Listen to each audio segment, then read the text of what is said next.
Mais quente ainda. Pessoal. Olha o Antônio Sérgio aí. Bom dia, Antônio Sérgio. Bom dia, tudo bem? Flamínia, bom dia.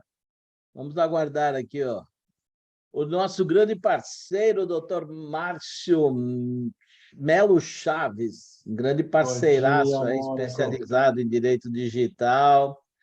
Bom dia, pessoal.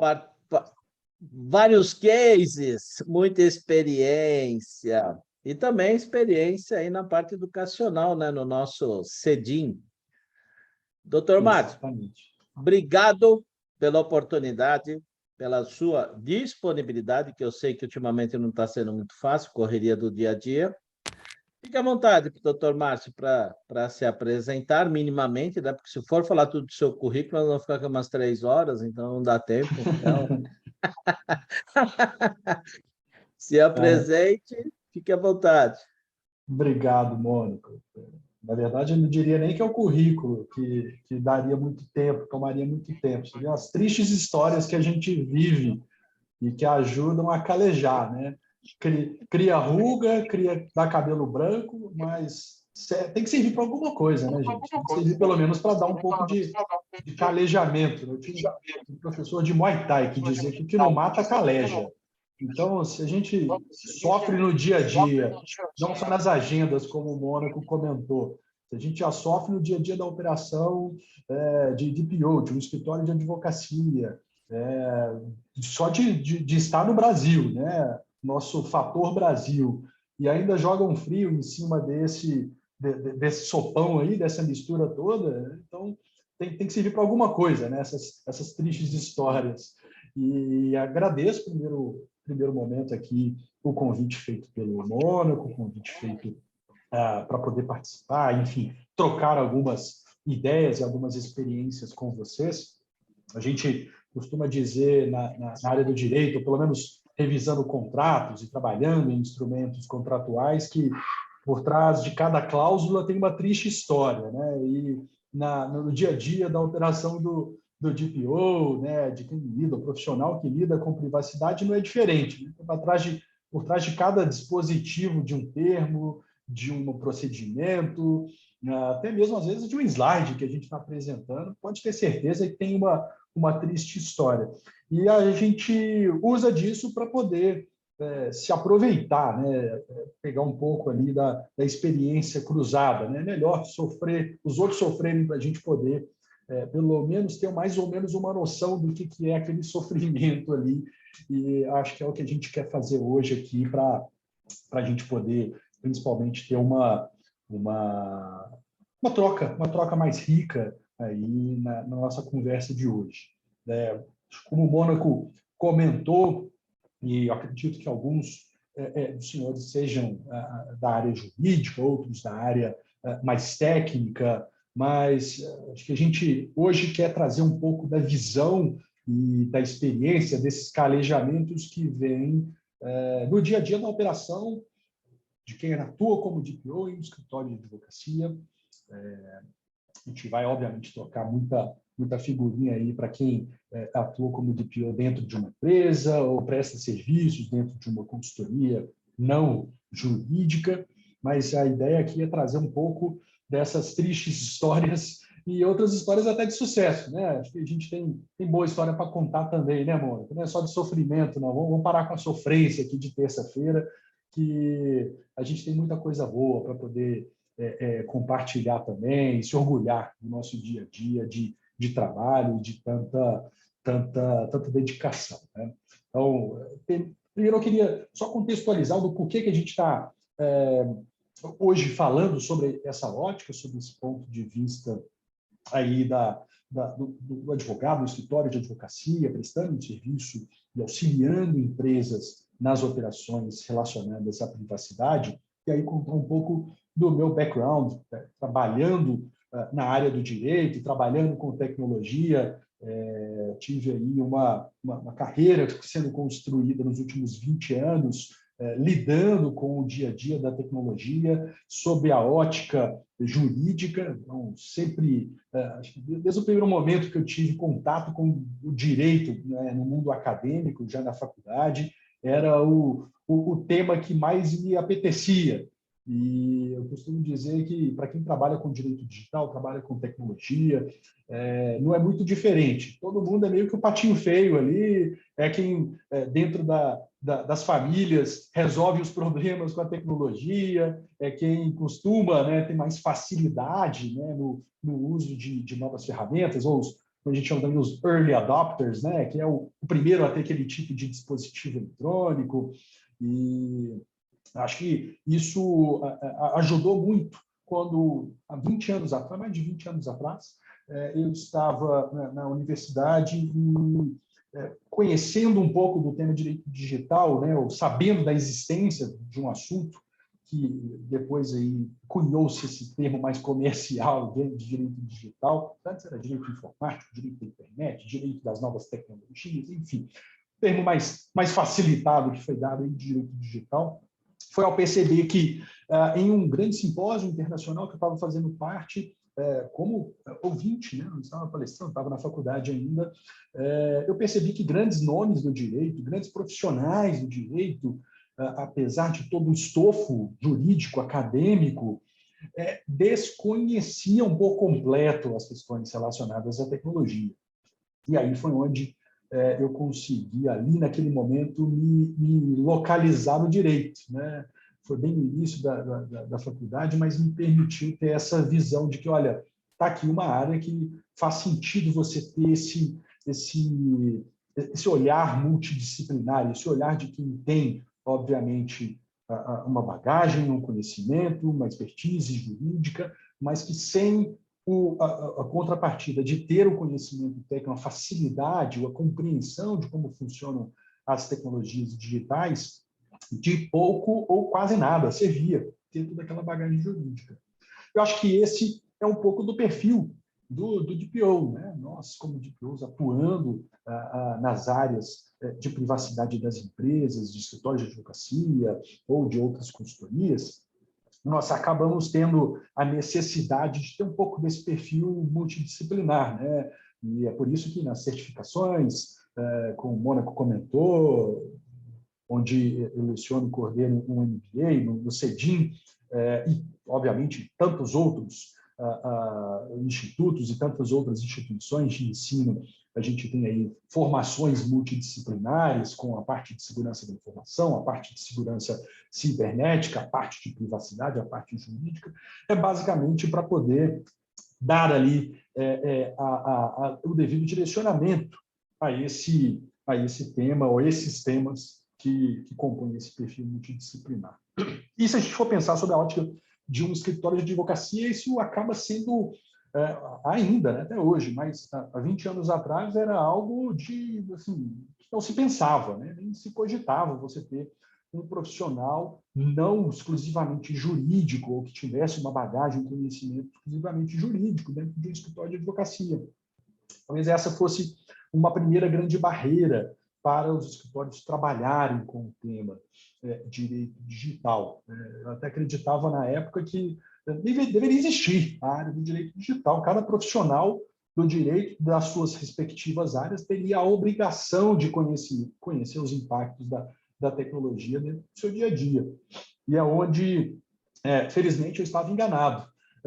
Tanto não conheciam, quanto, inclusive, os profissionais até hoje se recusam a conhecer. É comum você ver advogados, você ver de departamento jurídico, de escritório de advocacia, do meio jurídico como um todo, inclusive nas instituições públicas, que são literalmente aversos à tecnologia, né? Não querem, não sabem, não querem saber, e tem raiva de quem sabe, né? E esse acaba sendo um primeiro grande obstáculo para o profissional, aquele que pretende lidar com o tema privacidade, porque, assim, por mais que a gente não esteja restrito a somente um ambiente digital, quando a gente lida com questões de privacidade, principalmente hoje em dia, né, com grande nível e grande percentual de digitalização dos procedimentos, principalmente, inclusive, por conta aí dos reflexos trazidos pela pandemia, positivos, se a gente for pensar por esse aspecto, a gente pode dizer que quase totalidade dos procedimentos, ou grande parte dos procedimentos, já está nesse ambiente digital, ou melhor, está espalhado em diversos ambientes digitais.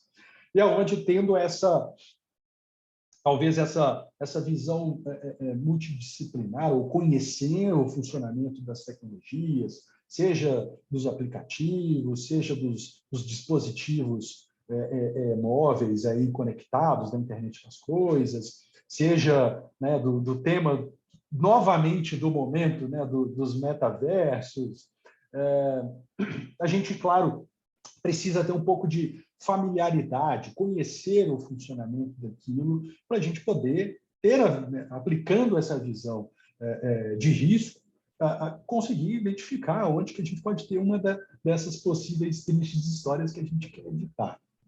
E aí não tem muito segredo, né? Quando a gente faz isso, a gente precisa, sim, ter esse trabalho constante de aprimoramento. É muito comum a gente falar na área jurídica que você é advogado, quer ser advogado, então você nunca vai parar de estudar, né?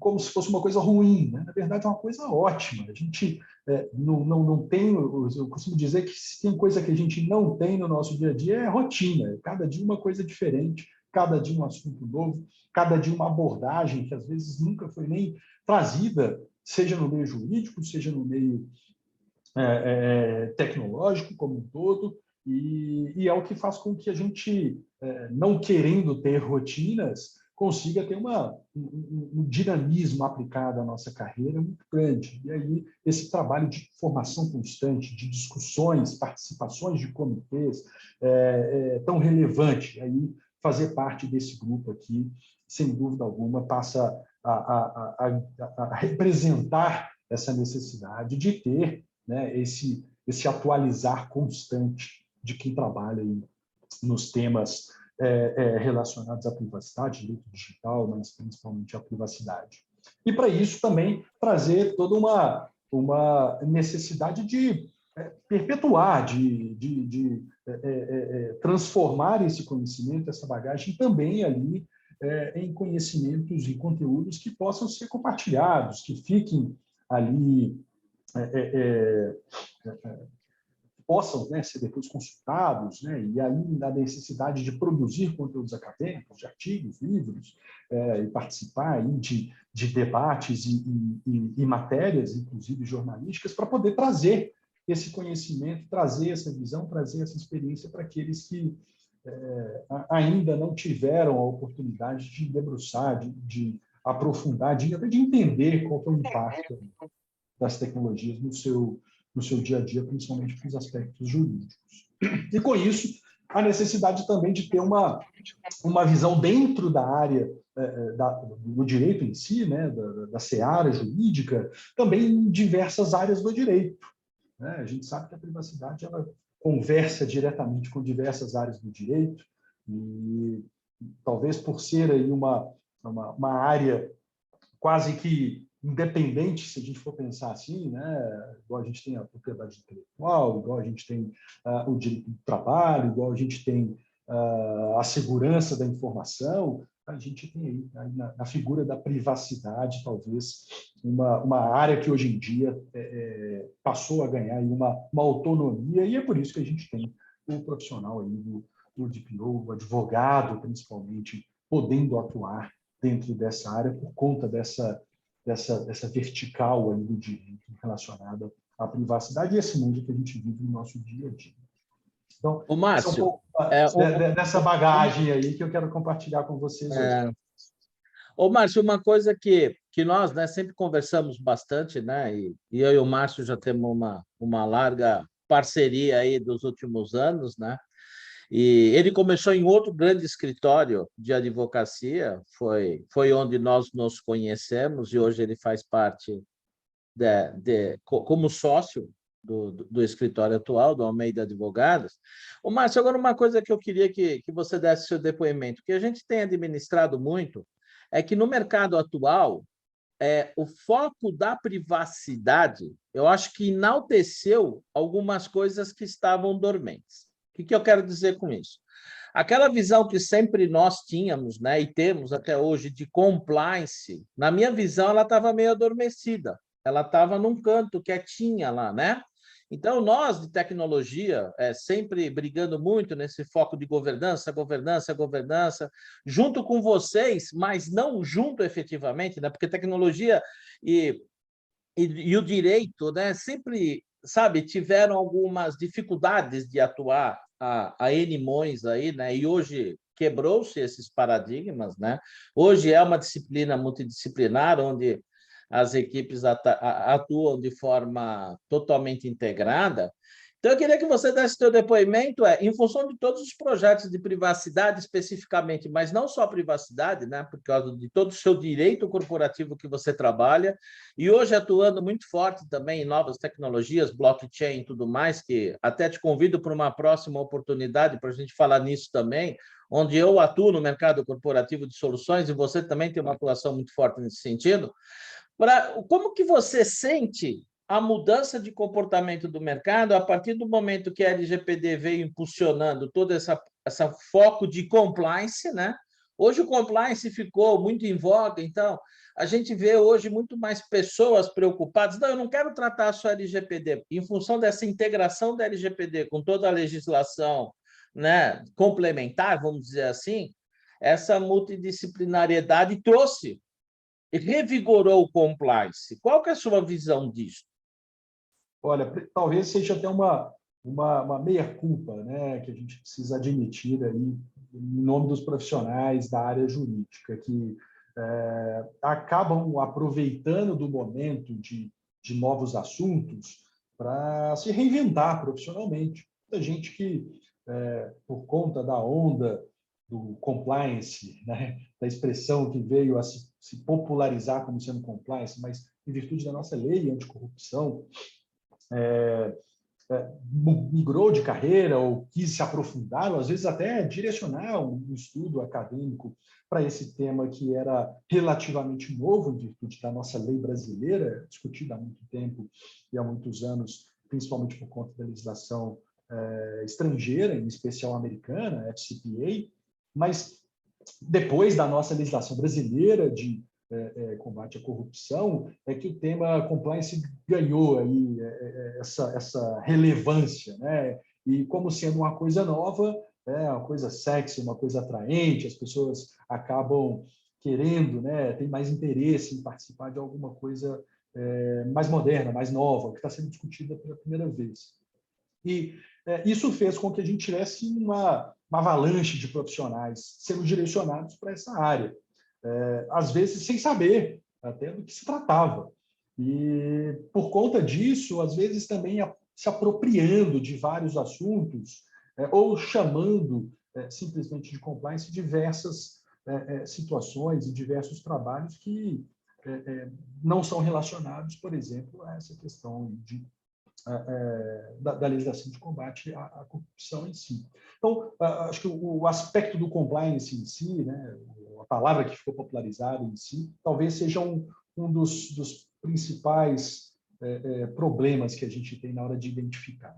Fez um sentido muito importante na hora que a gente teve a popularização dessa nova área, porque criou-se, como você disse, ou melhor, se popularizou essas boas práticas de governança corporativa, né? Do conhecer, do estabelecer regras, do verificar, do implementar controles, do fiscalizar, de fazer essa monitoração ativa, que antes existia, ou existia de forma muito tímida dentro das empresas.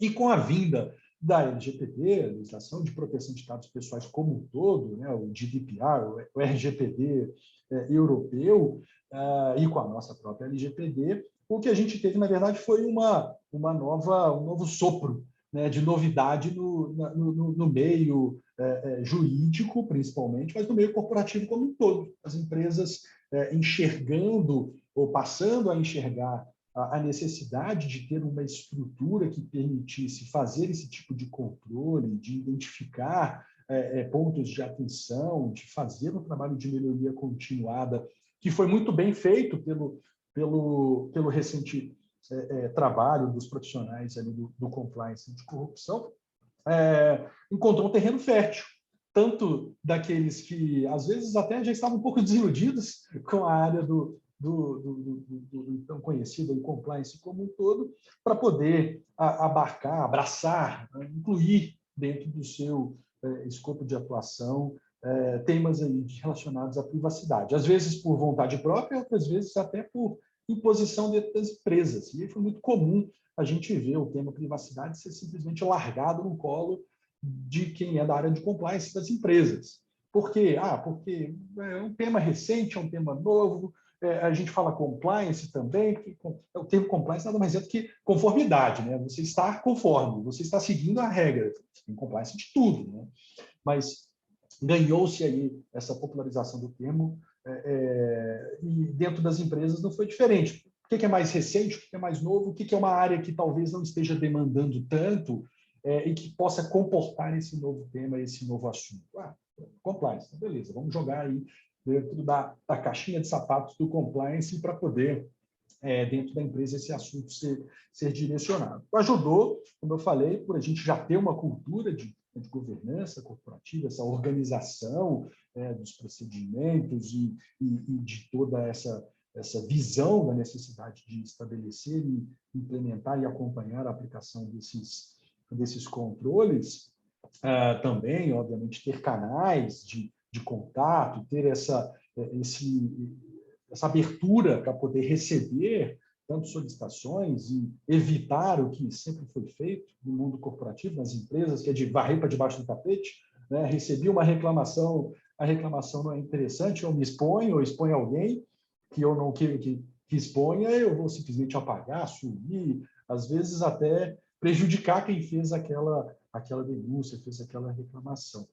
E aí, dentro das empresas, eu acho que esse talvez tenha sido o mote, né? Vamos trazer esse tema, revigorar aquela área, ou aquele assunto, ou aquela novidade que foi o compliance aí no passado bem próximo, com o oxigênio aí da LGPD. É interessante esse ponto que você abordou, Márcio, porque é o seguinte, né? Junto com essa necessidade de se implementar um canal, né, de comunicação com os direitos dos titulares, é impressionante como o ambiente interno corporativo se aproveitou disto para também já revitalizar aquele canal de denúncia interna, né? Né? Aí aproveitou, já que a gente, né, né, a lei do chinês, já que estamos aqui, né, vamos partir para a gestão de todo o cenário, de tratar solicitações dos titulares, tratar consentimento, o consentimento universal e cookie, mas não esquece que o canal de denúncia totalmente anonimizado, vamos revitalizar, né?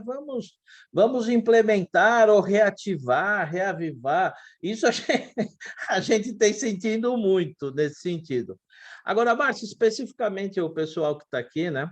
E a gente não pode deixar, né? Existe uma intenção, o pessoal tem... Gostaria de saber a sua opinião sobre vocês, né? O escritório de vocês, a atuação de vocês no mercado. Qual que é a maior demanda que vocês estão tendo? Se é realmente para fazer a sustentação inicial, né? Porque aqueles jargões que eu e você brigamos, né? Adequar não adianta mais, adequar uma lei que já está vigente, né? Então não faz sentido. Então, é essa sustentação inicial ou vocês estão tendo uma demanda maior para atuar nesse DPO as a Service, nessa governança contínua do contexto? Qual que é a demanda nesse foco?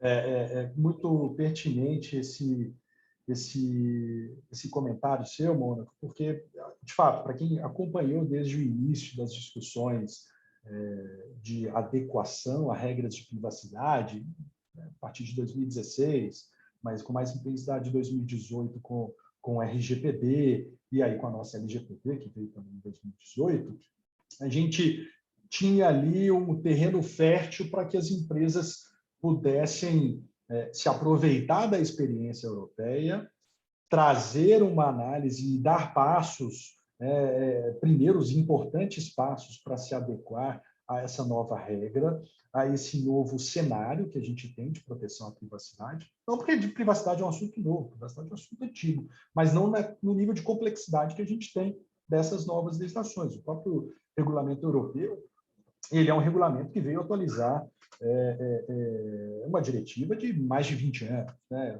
Então, assim, o assunto ele não é novo e a gente tem, sim, ali a necessidade de dar grandes passos, principalmente no local, como é o caso do Brasil, que não tinha esse tipo de preocupação de legislação, de complexidade legislativa. Então, naquele momento, fazia sentido, seria muito bom. Algumas poucas empresas aproveitaram-se do tempo que a gente tinha ali, tanto de vacatio legis, né, da entrar em vigor a lei, que, de fato, e por completo, aconteceu só no ano passado, meados do ano passado, mas poucos se aproveitaram de toda essa vantagem que seria a ideia em si de ter esse período de adequação. E aí, em cima disso, veio a pandemia. Ou seja, o que a gente não tinha de budget ou às vezes até de preocupação ou até mesmo de interesse em direcionar, em tratar, em abordar dentro da discussão das empresas, aí sim ganhou menos relevância ou foi mais ofuscado por outras necessidades, até mesmo de continuidade dos negócios. Então, o que a gente teve naquele momento foi um boom de projetos de adequação, em alguns aspectos trazendo uma concorrência predatória, né? O trabalho que realmente envolve uma dedicação muito grande, uma análise mais aprofundada, porque a gente está criando a fundação, né? A base para o tema privacidade dentro das empresas. Isso acabou gerando uma concorrência ali predatória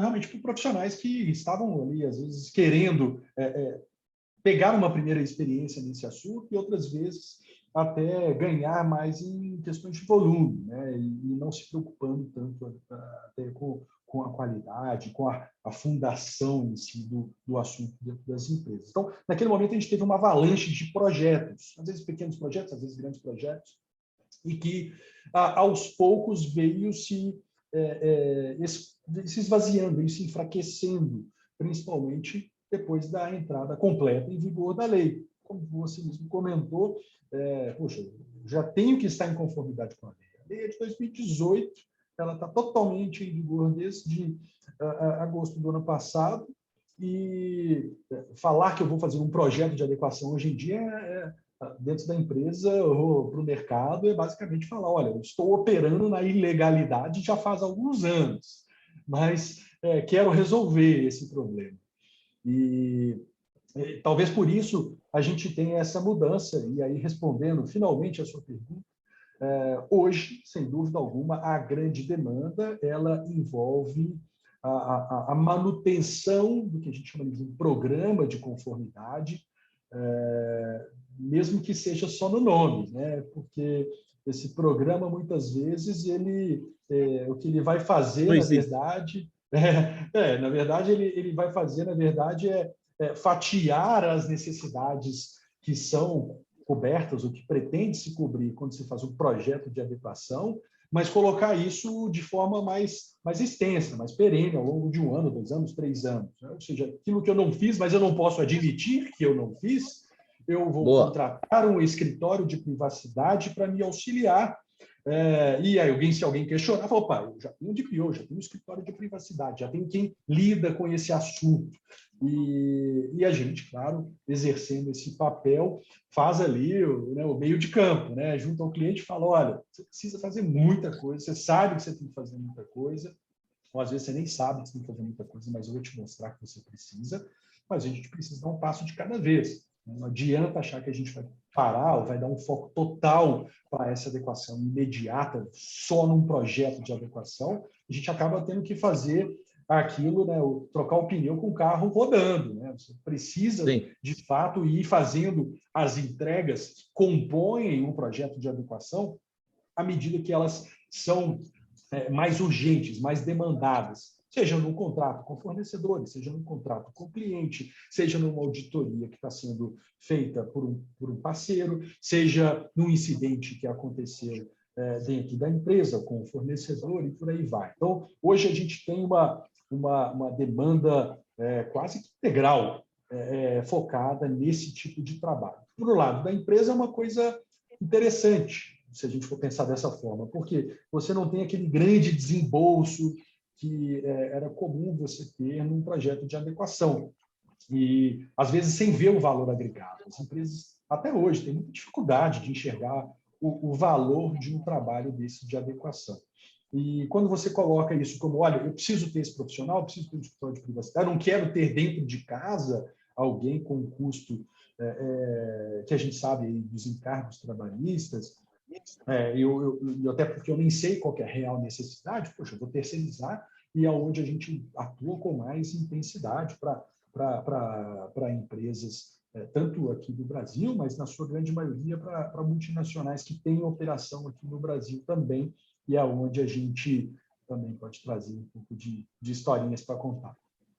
E é interessante, né, Márcio? Porque eu comento muito com o pessoal aqui da TI Exames, né, que a necessidade de, mediante essa demanda do mercado, ter alguns preceitos ou alguns requisitos para elaborar uma proposta, né, para você ter uma mitigação de risco do seu lado, porque mediante o fato de você fazer uma proposta para um cliente qualquer, tudo existe, tudo está definido, tudo está implementado, tudo está operacionalizado. A hora que você começa a atuação, né, em função dos deliverables que você definiu nesse serviço aí do dia a dia, né, de um compliance, de uma governança contínua, geralmente é um contrato por horas, né, Márcio? Não tem como fugir disso.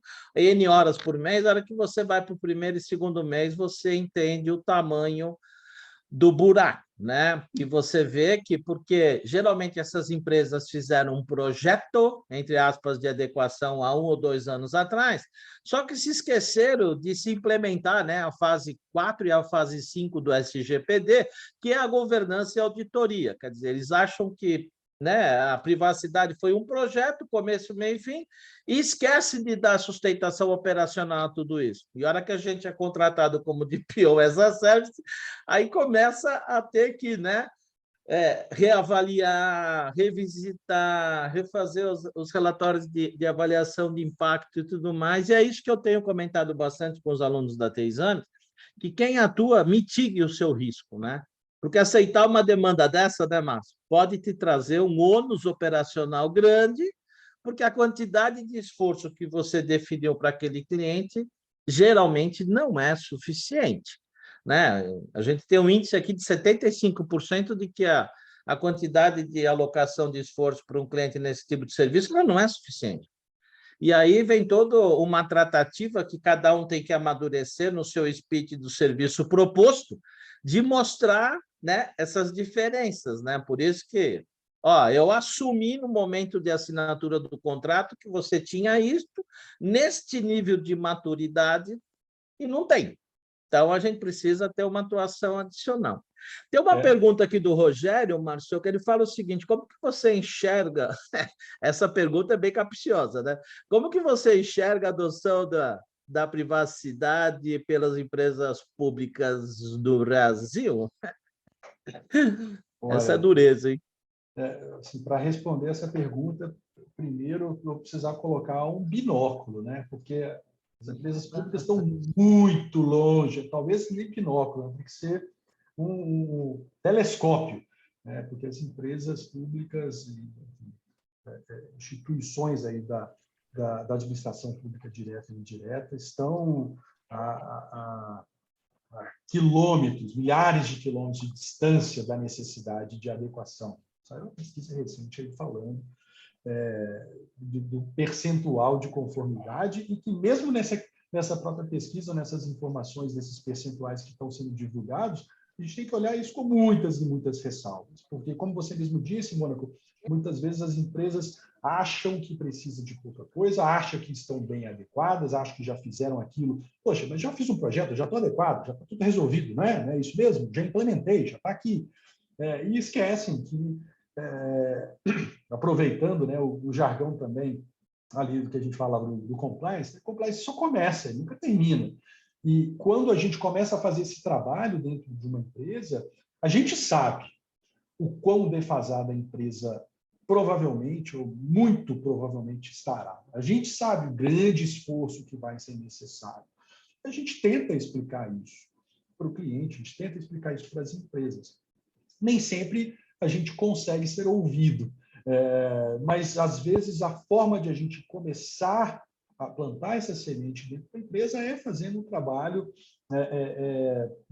inicial, parcial, né, com uma dedicação mais tímida, digamos assim, de tempo, como você disse, de carga horária, de horas de trabalho. E no final da história, não tem segredo e não tem como fugir. A empresa ela precisa, e a instituição como um todo, né, público-privada, ela precisa cada vez mais de tempos, de horas e de profissionais dedicados a esse assunto, não menos. A visão é contrária. As pessoas acham que se eu fiz um grande trabalho no início, depois resolveu, não preciso fazer mais nada. Não, é o contrário. Você vai precisar cada vez de mais tempo, mais dedicação, mais investimento. Poxa, é complicado isso no Brasil, onde a gente tem discussões tributárias e é uma carga tributária altíssima, onde a gente tem o risco Brasil aí, trabalhista, ambiental e consumerista. É uma realidade que a gente tem que lidar. A gente tem que conquistar esse espaço dentro das discussões de budget, dentro das discussões dos boards das empresas, né, das diretorias, e que a gente muitas vezes não consegue fazer de cara. A gente precisa construir esse tema e amaciando, né, esse assunto, trazendo para a realidade da empresa. E no trabalho como DPO, onde a gente consegue fazer isso, é aquele ferrinho de dentista, né? Fica ali martelando. Se você chegar com a marreta, que é o que você precisa fazer, olha, você precisa derrubar essa parede ali. Se chegar com a marreta, a pessoa vai sair correndo.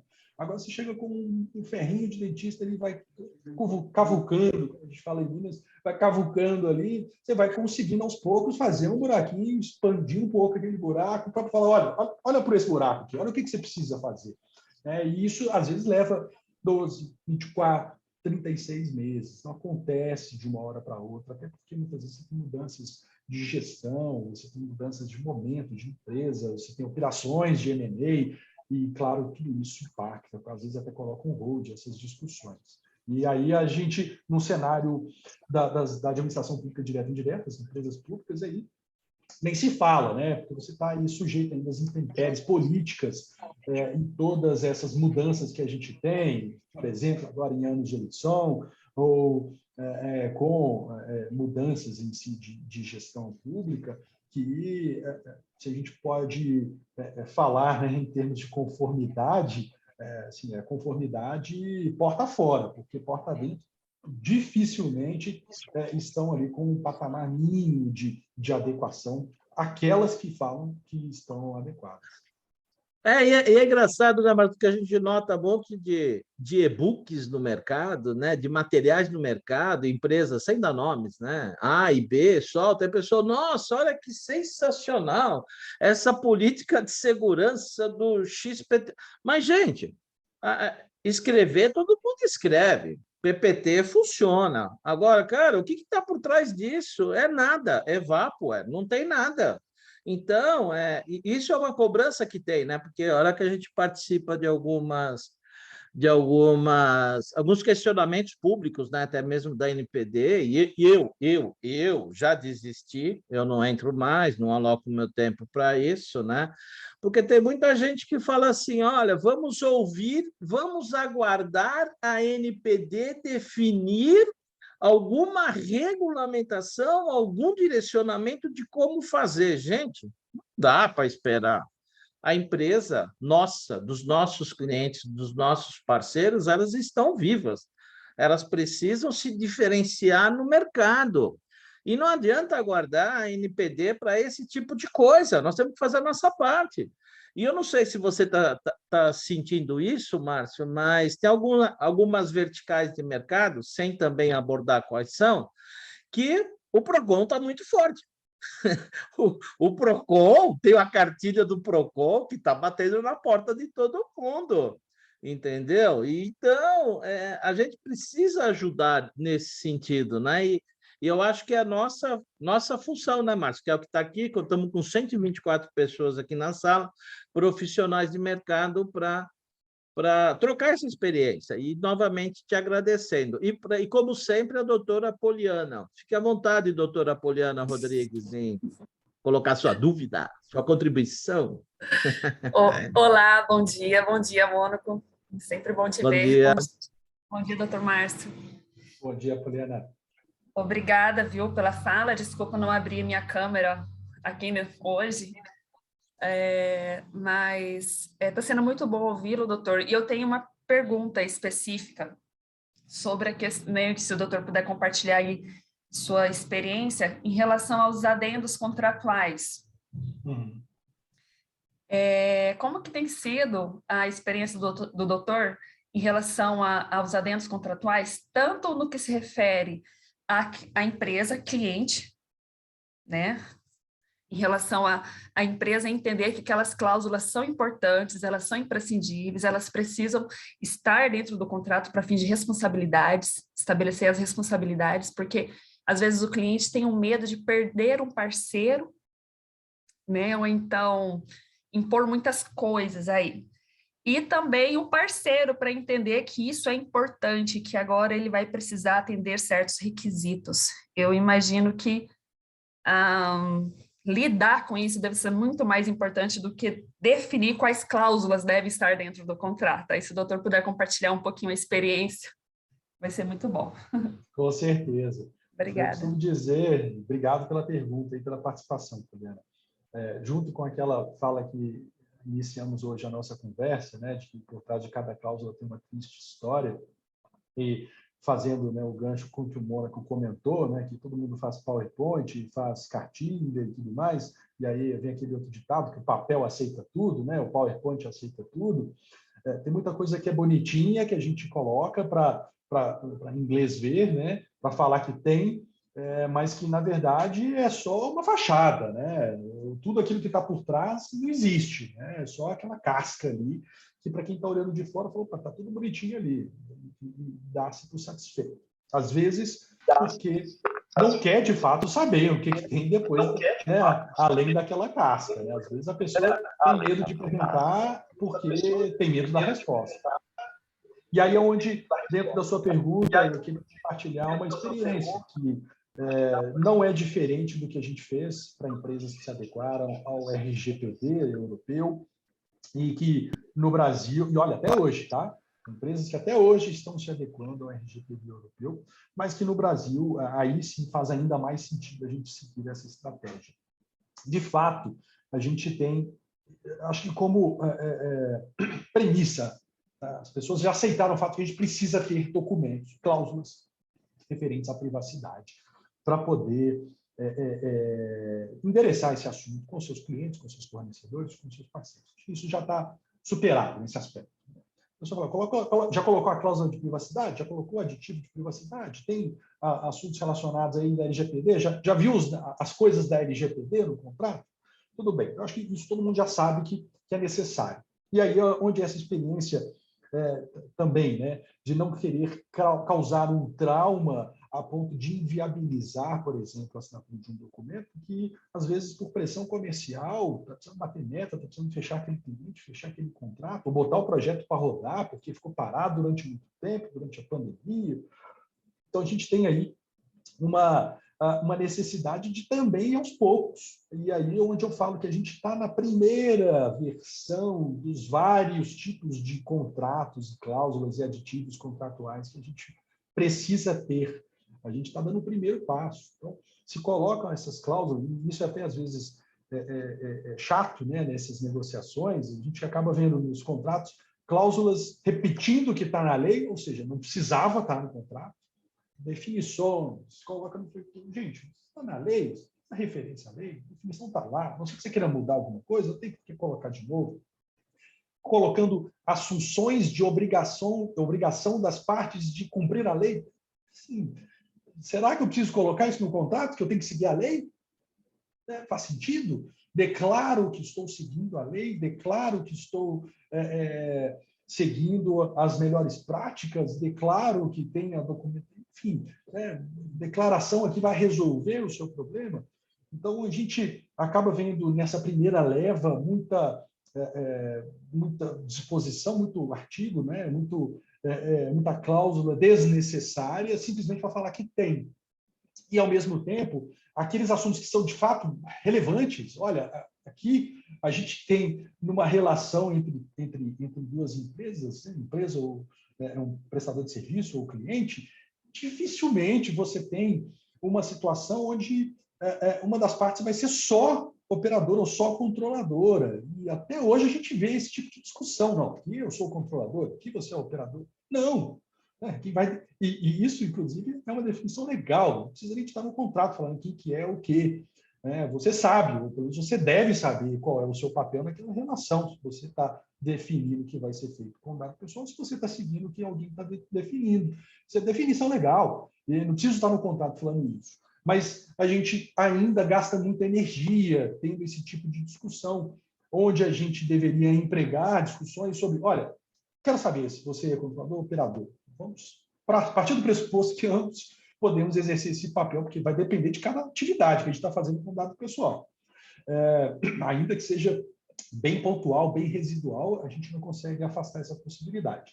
Vamos pensar o seguinte, se eu tiver no papel de controlador, eu tenho que te comunicar, de operador, eu tenho que te comunicar num prazo hábil, num prazo de tantos dias, quando acontecer um incidente ou quando eu receber uma solicitação, para que você possa endereçar como controlador, como está definido na lei. A lei não fala quando que o operador tem, em quanto tempo o operador tem que comunicar ao controlador, se receber uma solicitação, se acontecer um incidente. É o tipo de coisa que a gente precisa colocar no contrato.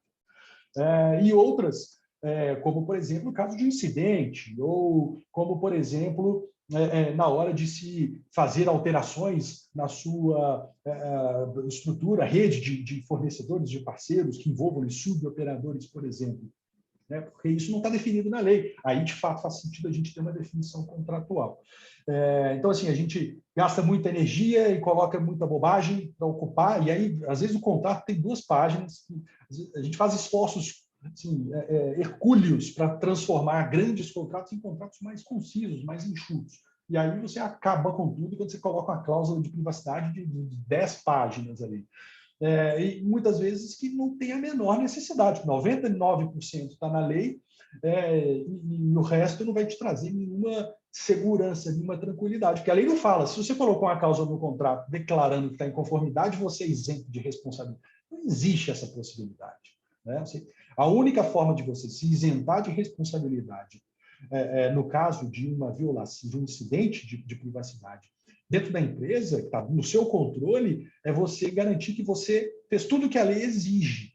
E a lei não fala se é só botar uma cláusula de contrato que você está protegido, só colocar uma declaração que você está protegido. Você precisa fazer a sua due diligence de privacidade, você precisa pedir evidências, você precisa fazer muito mais do que o contrato, e é onde eu queria chegar, finalmente, fechando a resposta da Poliana.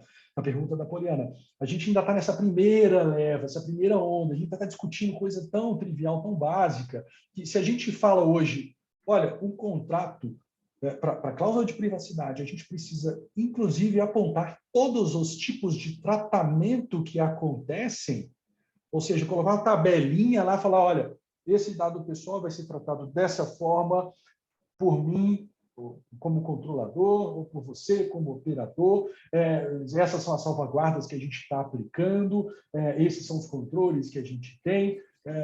Esse tipo de detalhe ele vai ser necessário, mas é que nem chegar com a marreta agora. Se a gente traz esse tipo de detalhe na discussão de um contrato para quem não tem maturidade para poder nem mesmo chegar no consenso, né? Chegar no consenso. E os ativos, né, Márcio? Exato.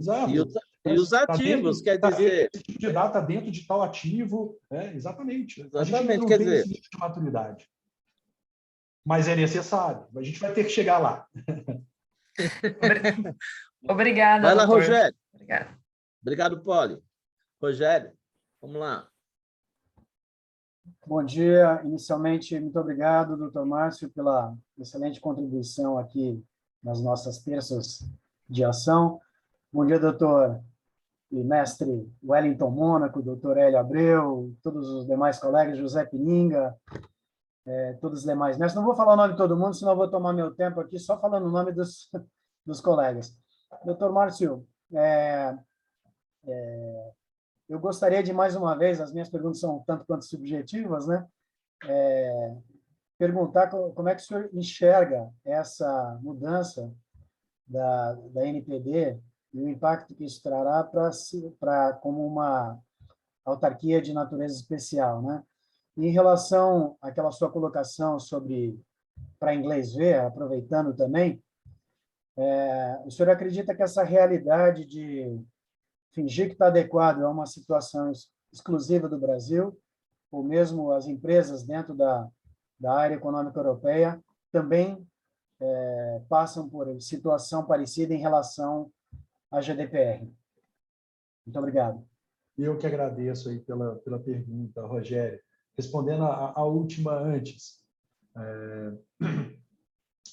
é aquela história, né? Você pode contar um caos, como a gente fala em Minas, mas, do outro lado, alguém pode te trucar, né?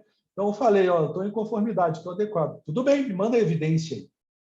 Você falou aqui que você está em conformidade, cadê a evidência? Você tem uma política, um plano de resposta a incidente?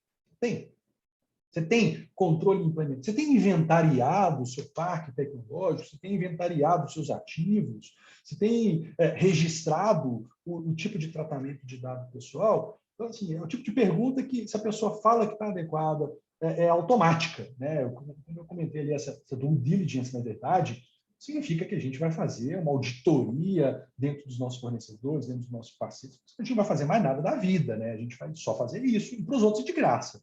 Então, na verdade, a gente vai inverter e falar, olha, você tem que me mostrar. Então, passa assim, um questionário, passa ali uma lista de informações e documentos que são necessários. Às vezes, o questionário também segue essa mesma estratégia, não vou pedir tudo agora, porque senão a pessoa espana. Então, vou dar alguns elementos que ele vai precisar responder se está adequado, se não está adequado, se está totalmente, se está parcial, mesmo a gente sabendo que vai ser mentira falar que estou adequado ou estou em processo de adequação, significa que nem idioma em currículo, né? É fluente em inglês, explica inglês, explico. Né? É a mesma coisa.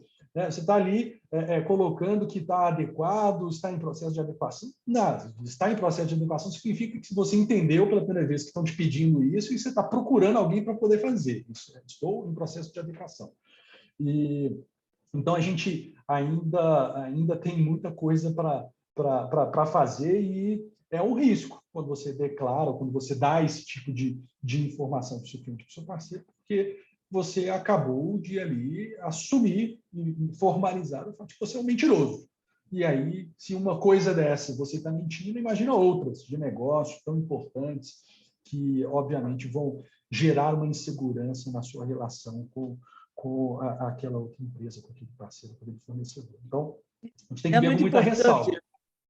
É legal essa abordagem, Márcio e o Rogério, né? Grande Rogério, que a gente está fazendo, porque eu estou tendo demanda de mercado. Hoje, inclusive, está tratando uma demanda que tem algumas empresas que nos procuram. Olha, eu quero me estruturar para ter a certificação da 27701. Ótimo! Puta, legal, mas, cara, você fez a tua receitinha de bolo inicial, mas do que você está falando, né? Você já fez a tua sustentação inicial, implementou todos os controles de segurança para evidenciar as coisas, os processos, consentimento, titular. Ah, não, mas olha, se eu me adequar, se eu mostrar que eu estou pronto para 27701, eu consigo o meu diploma, né? Minha certificação. Eu falei, gente, faz o seguinte, cara, procura alguém no mercado fazer isso para ti, porque eu não vou conseguir te ajudar. Entendeu? Tem que começar, gente, não é assim. Eu quero pegar a certificação e estampar na parede lá, né? Porque não é aquele negócio de missão e visão, né? Da empresa, fica estampado na parede e aquilo não serve para nada, né? Então, isso acontece. E como se você pudesse só comprar, né? Eu vou comprar a certificação, vou colocar num quadro aqui e está lindo, está resolvido, né? Esquece que quando você fala, olha, eu quero me certificar aí na 27701, na verdade, assim, olha, o mercado como um todo ainda está andando de bicicleta. Você está querendo comprar um carro de corrida. Tudo bem, ótimo, acho salutar, todo mundo deveria almejar sempre o máximo, mas sendo bem realista aqui, né? Querendo ser mais realista, não querendo ser mais realista que o rei, mas o fato de você querer ter essa certificação, você ainda está longe, vai ter que caminhar muito. Lógico. Tentando responder a primeira pergunta colocada aí pelo Rogério, o fato daí da NPD sair aí desse conflito, né, quase que como é que fala, de personalidade múltipla, né? O que eu sou, né? Eu sou quem aqui no final da história? A gente teve essa natureza transitória colocada na 13853, né? A primeira legislação que afetou, que alterou ali a nossa LGPD, a 13709, por uma necessidade de mercado. A própria 13709 tirou a parte ali da NPD, porque se não tivesse tirado, não teríamos uma LGPD até hoje. Então, foi também uma fatiada legislativa para permitir um avanço, né? Vamos dar um passo de cada vez. É o suficiente? Não, não é. Mas é um primeiro passo necessário. Então, fatiamos, tiramos a NPD 13709. Beleza, temos a LGPD. Está resolvido? Não. Hoje ainda de resolver. 13853. Está aqui a NPD. Temos a NPD. Está resolvido? Não. Longe ainda de resolver. A NPD vai ter que regulamentar muita coisa. Tem muita coisa que ela já consegue rodando em paralelo, mas o formato que foi estabelecido no 13853 não era o formato ideal, não é nenhum formato que é aceito pelas outras autoridades de proteção de dados pessoais no âmbito internacional como algo válido, que garanta essa independência, que permita, de fato, endereçar esse assunto com a maturidade, com a seriedade que se espera de uma entidade, de um ente aí, da administração pública. E aí agora, com essa mudança, né, estabelecendo-se essa autarquia de natureza especial, a gente tem mais um passo, está resolvido, agora estamos tranquilos de que agora o Brasil saiu da blacklist e hoje está 100% em conformidade com os novos padrões de proteção de dados pessoais. Não, ainda está muito aquém. Eu ainda digo que a gente tem as primeiras das várias LGPDs que a gente ainda terá por vir, né? A gente tem até hoje 2 regulamentações, né? A própria NPD está tendo passos muito, muito tímidos e bem atrasados, né?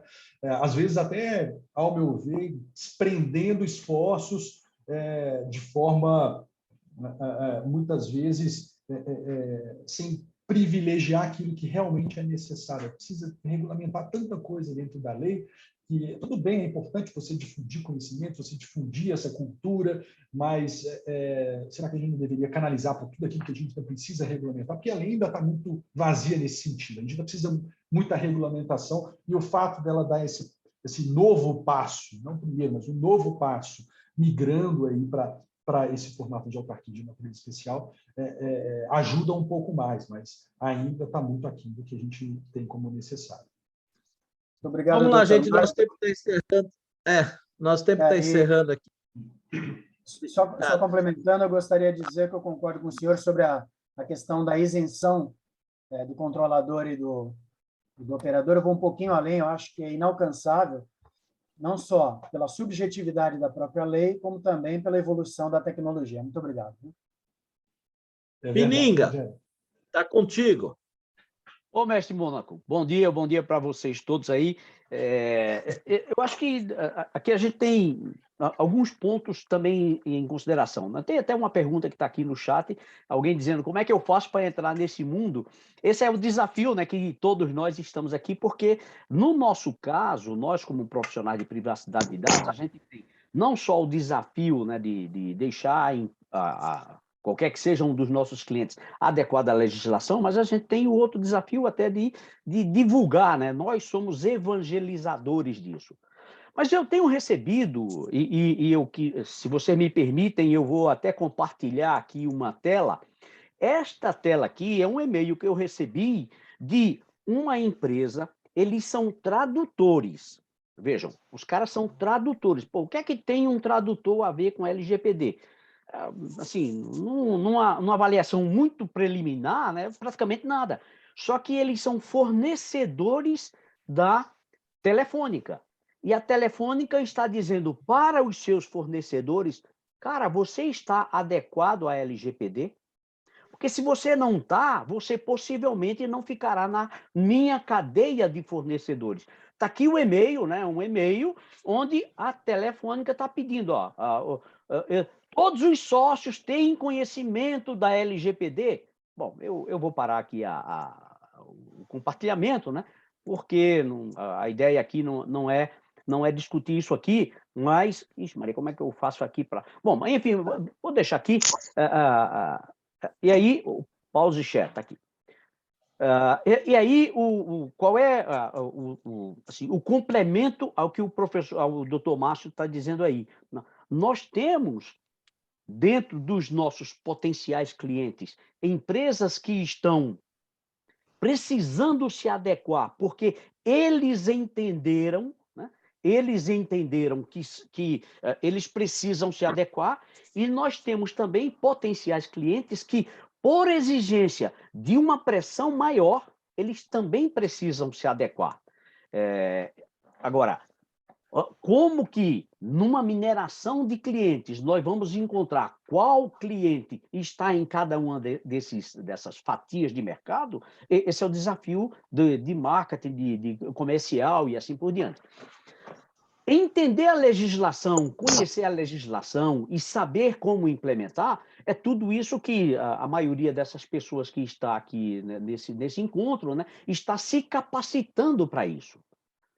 Nós estamos nos capacitando para isso. Mesmo quem já estudou a privacidade, a LGPD, tem metodologias de implementação, são craques no assunto, e isso, até porque pela novidade do assunto, é um assunto que nós também vamos precisar continuamente estar estudando, né? Até porque, se eu perguntar para cada um de vocês aqui o que é privacidade, certamente, né, nós vamos ter definições distintas, né? E o que é privacidade? Ora, se a lei está lá, é Lei Geral de Proteção de Dados, mas que dados? Eu quero o quê? Privacidade nos dados ou eu quero só proteção nos dados?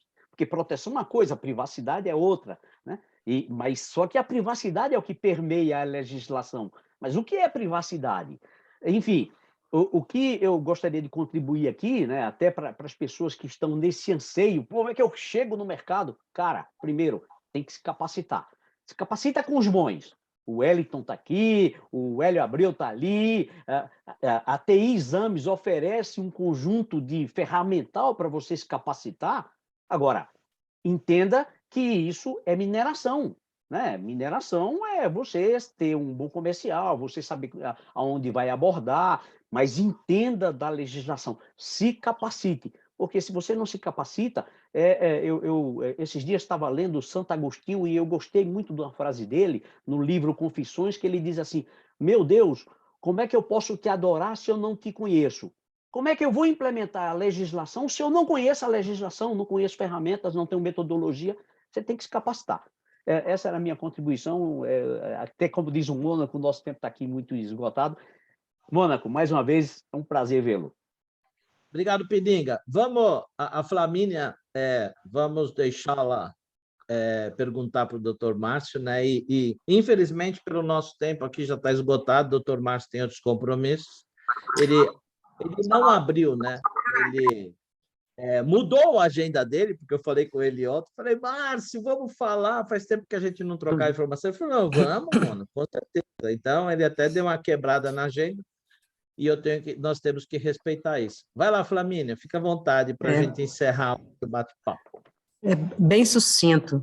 Primeiro, agradecer, doutor Márcio, né, pela brilhante explanação, né?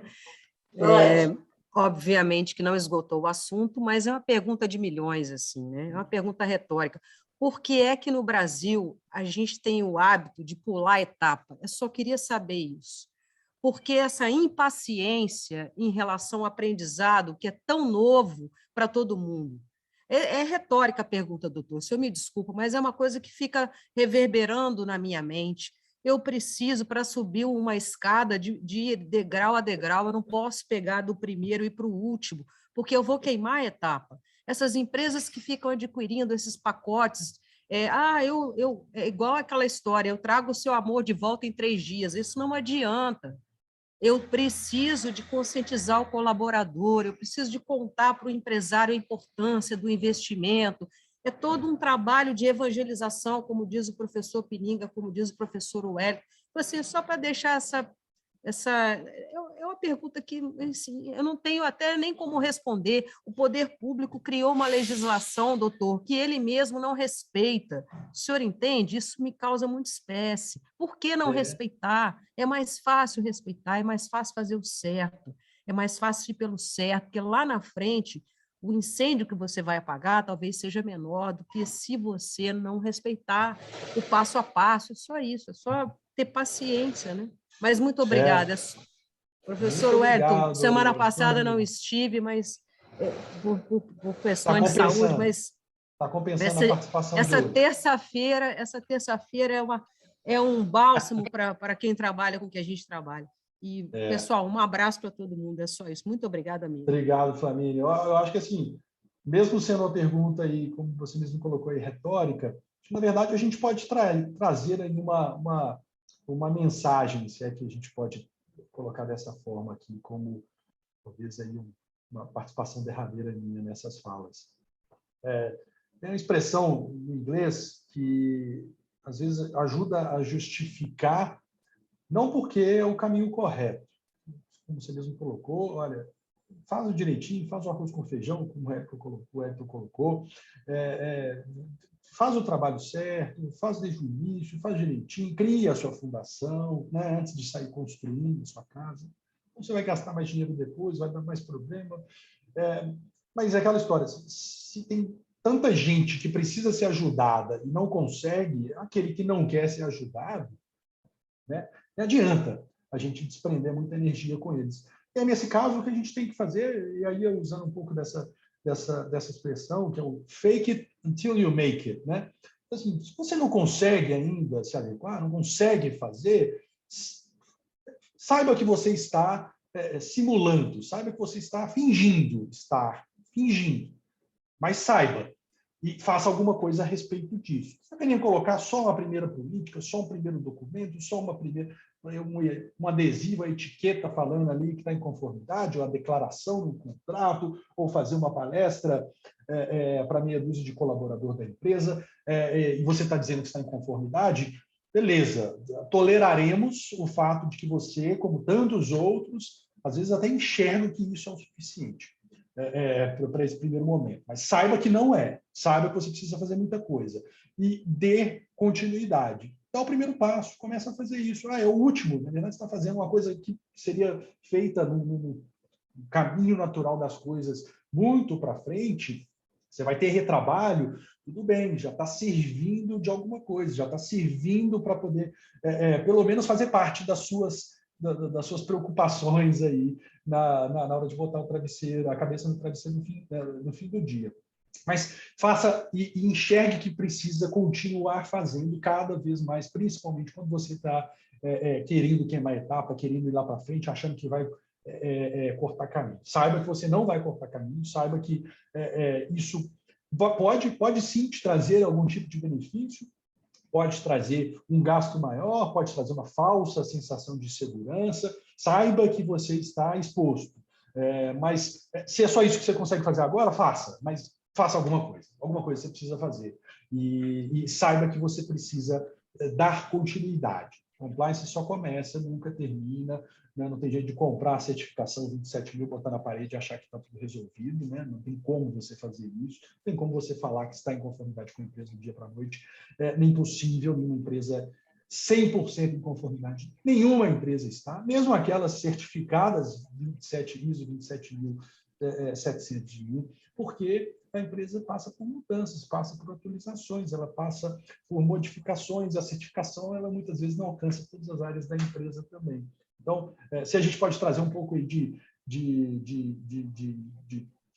visualização, visão positiva para tanta coisa negativa que a gente acompanha e trabalhando com isso no dia a dia se frustra muitas vezes, que seja essa, né? Saiba que fazendo de forma parcial, bem superficial, você não está resolvendo o problema, e continue, dê continuidade, né? E se não puder fazer, contrate quem faça, né? Terceiriza, que isso facilita muito a sua vida, você consegue encerrar contrato, começar um outro, teve um pepino, paralisou, não precisa ficar mandando embora, como muitas vezes você tem que fazer dentro de casa, né? E talvez essa seja a minha mensagem final. Bom, pessoal, muito obrigado a todos. Prazer imenso. Gratidão eterna, doutor Márcio Chaves, pela parceria de sempre. Vamos, já fica aqui já convocado para a gente, em algum momento, aí no mês de agosto, vamos falar finalzinho de julho e agosto, a gente falar de toda essa sustentação de blockchain que nós estamos falando, né? Pessoal, nós estamos com uma demanda enorme de mercado para vocês entenderem o que está acontecendo. Né? Compliance. Vários mercados digitais, bancos digitais, empresas digitais surgindo dia após dia, tudo demandando de informação e dados pessoais. Existem oportunidades infinitas no mercado, né? Tem uma frase, né, da Bíblia que o pessoal fala, não sou muito, mas só para a gente aproveitar. Cara, não jogue pérola aos porcos, entendeu? Vamos selecionar cliente, né? Vamos fazer a coisa certa, sabe? Nós somos profissionais, nós temos que atuar de acordo com o que tem que ser feito, não vamos nos deturpar e deixar de seguir sabe, a lei, por favor, entendeu? Não é porque as pessoas querem encurtar caminho que nós vamos entrar nesse cenário também. Bom, obrigado, doutor Márcio, muito obrigado. Obrigado, Mônaco. Mais uma gratidão eterna para nós aí. Vamos para a próxima, tá bom? Maravilha. Bom dia, pessoal. Obrigado, pessoal. Prazer estar aqui com Obrigado. vocês. Até mais. Até a próxima.